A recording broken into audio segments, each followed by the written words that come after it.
দিন মাস পেরিয়ে যাচ্ছে, দর্শকরাও ভুলতে বসেছে। হঠাৎ হঠাৎ আলোচনায় উঠে আসে আন্তর্জাতিক ফুটবলের এক নতুন লড়াই, ফিনালিসিমার কথা, যেখানে মুখোমুখি হয় কোপা আমেরিকা আর ইউরো চ্যাম্পিয়ন দল। এবারের লড়াইটা আর্জেন্টিনা আর স্পেনের। তবে আকর্ষণীয় এই ফাইট আদৌ দেখার সৌভাগ্য হবে কিনা ফুটবল প্রেমীদের, তা এক বিরাট প্রশ্ন হয়ে দাঁড়িয়েছে।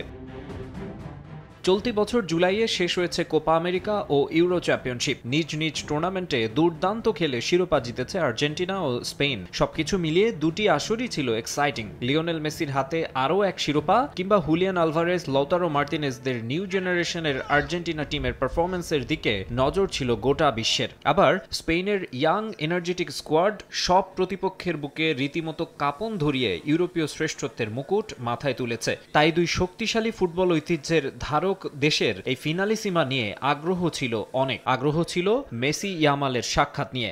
অর্ধেক পাউডারে দ্বিগুণ উজ্জ্বলতা, নতুন রিন অ্যাডভান্সড অর্ধেক পাউডারে দ্বিগুণ উজ্জ্বলতা।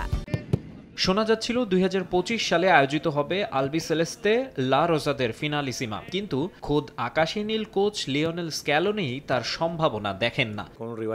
আগামী বছর ফিনালিসিমা আয়োজন খুব কঠিন হবে, কারণ স্পেনের বিশ্বকাপ বাছাইয়ের ব্যস্ততা আছে। ক্যালেন্ডারের দিকে তাকালে আমি কোনো সম্ভাবনা দেখি না।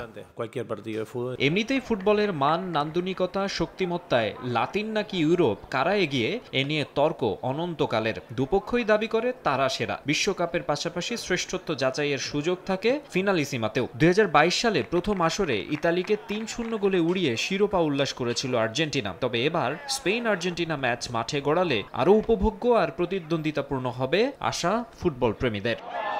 মাকসুম আলম খান, সময় সংবাদ।